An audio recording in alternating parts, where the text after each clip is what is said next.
बहुत प्राचीन समय की बात है। महादेव शिव और माता पार्वती कैलाश पर्वत पर निवास करते थे। एक दिन भगवान शिव कैलाश से बाहर गए हुए थे।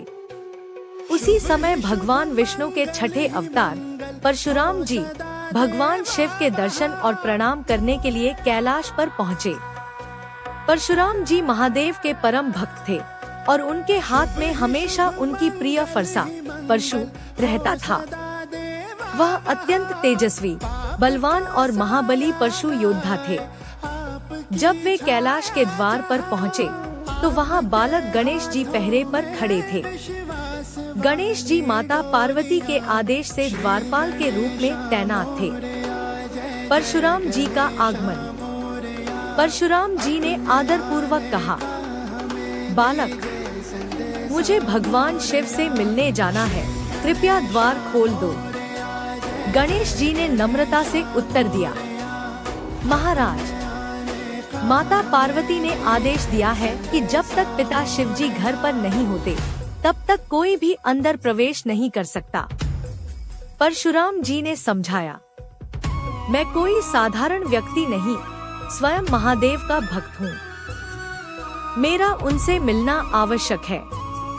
परंतु गणेश जी अपने कर्तव्य पर अडिग रहे और बोले, क्षमा कीजिए, मैं अपनी माता के आदेश का उल्लंघन नहीं कर सकता।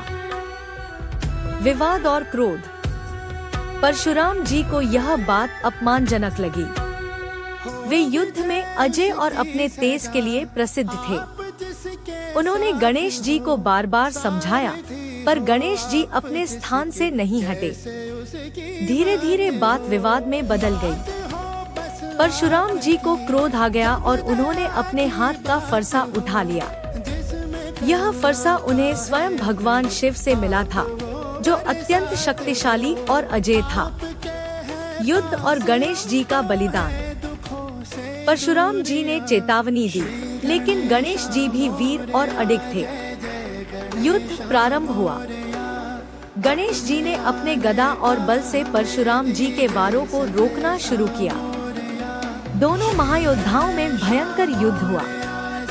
अंत में परशुराम जी ने क्रोध में आकर अपना फरसा गणेश जी की ओर फेंक दिया।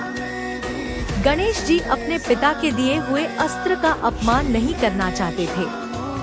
उन्होंने फरसे का वार रोकने के बजाय उसे सम्मान दिया और अपने शरीर पर सहन कर लिया। फरसा उनके एक दांत पर लगा और उनका दायां दांत टूट गया। तभी से उन्हें एकदंत नाम से भी जाना जाने लगा। माता पार्वती का क्रोध और शिवजी का समाधान। जब माता पार्वती ने यह देखा, तो उनका क्रोध भयंकर हो गया। उन्होंने परशुराम जी को शाप देने का विचार किया, लेकिन गणेश जी ने माता को रोक दिया और कहा, माता, परशुराम जी हमारे पिता के प्रिय भक्त हैं। इन्होंने मुझे चोट जरूर दी है, पर मैं इन्हें क्षमा करता हूँ। भगवान शिव भी आ पहुँचे और उन्होंने स्थिति को शांत किया। परशुराम जी ने अपने आवेश के लिए क्षमा मांगी। उन्होंने गणेश जी को आशीर्वाद दिया कि, हे गणेश, तुम्हारा यह एकदंत रूप संसार में पूजनीय होगा और सबसे पहले तुम्हारी पूजा होगी। इस कथा का संदेश।